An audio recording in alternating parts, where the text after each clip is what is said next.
За лічені секунди перед вибухом заводу в Підмосков'ї над ним помітили невідомий дрон. Принаймні, це стверджують очевидці, які аж так налякані цим фактом, що навіть не показують обличчя. Що ж, поки добрі влучні безпілотники коригують хід так званої СВО, заслужений Оленяр Шойгу сумно визнає, що загроза для Росії зросла у рази. Що насправді відбувається на окупованому Херсонському лівобережжі? Усі крапки розставили у Міноборони. Про ураження командних пунктів ворога у Новій Каховці, спробу російського прориву на Куп'янськ та відео боїв 3-ї штурмової під Бахмутом. Події 532-го дня Великої війни з Росією у матеріалі Олексія Пасака.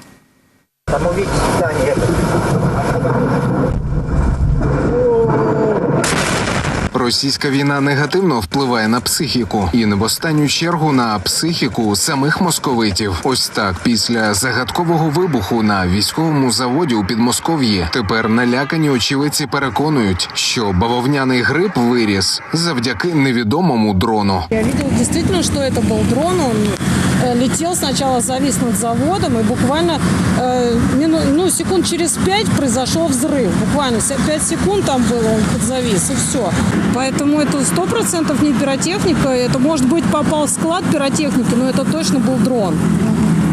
Наверное, скорее всего, что-то скинули. Дрон то дрон. Росіянам варто звикати і до появи невідомих безпілотників, і до раптових, потужних вибухів. Це усе тяжка доля так званої воєнної спеціальної операції. 1,5 року тому Росія планувала повалення української державності, але тепер із сумним обличчям розповідає про загрози для самих московитів. На западном и северо-западном стратегических направлениях угрозы военной безопасности Российской Федерации возросли кратно. Имеются планы по созданию на регулярной основе так называемого польско-украинского соединения, якобы для обеспечения безопасности Западної України. Але поки Оленяр Шойгу розповідає казочки про зловісне НАТО і Кволо погрожує уявною відповіддю ледь не усій Європі, російські війська продовжують цілком неуявну війну в Україні. У Міноборони звітують про загострення ситуації. Лише за минулий тиждень кількість обстрілів на Сході зросла з 8 до 9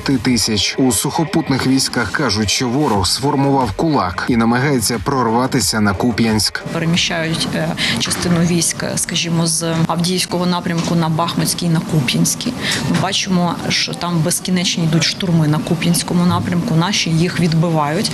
Але буває так, що зміна положень може за добу декілька разів змінюватися. Тобто настільки інтенсивні там зараз бої відбуваються. Але якщо у загальному підсумку ми рахуємо, то ворог поки що не просунувся і не просунеться, тому що наші Збройні сили дуже потужно там стоять. А ще Ганна Маляр прокоментувала новини від російських пропагандистів, на яких уже посилається і Американський інститут вивчення війни. Йдеться про загадкову ситуацію на лівобережжі Херсонщини, в районі козачих лагерів. Поки в мережі з'являється фото полонених окупантів, у Міноборони наголосили на потребі інформаційної тиші. Генеральний штаб всю інформацію обробляє з урахуванням безпеки операцій.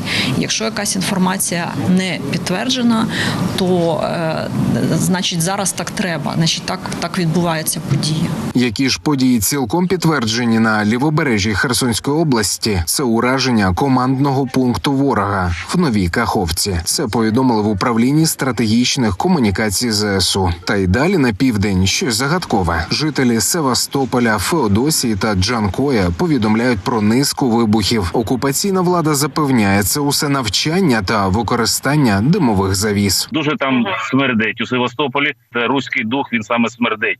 Тому ці навчання це і підтвердили зайвий раз. Джанкойський район вибухає, Старокримський полігон вибухає. Правда, що стосується Старокримського полігону, то там начебто утилізація боєприпасів. А от що стосується Джанкойського району, жодних повідомлень не було. Тому спостерігаємо, скажу так, що бойові комарі і бавовнятко ще не доповідали про результати виконання завдань. Як виконують завдання бійці 3-ї штурмової бригади під Бахмутом, командувачі звітують, що захисники успішно зачищають посадки і беруть у полон окупантів. А тих, хто не здогадується підняти білий прапор, утилізують. Цього разу близько десятка росіян знову стали гарантовано хорошими.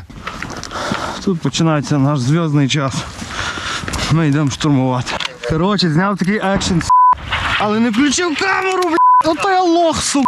Вони, блядь, по правому флангу більше сходять. Я там вже 2 завалив, але, сука, камера не була включена, прикинь. Красава, нахуй. Красава, блядь. Крий. Сева, давай я йду. Чекай. Аккуратно. Дай.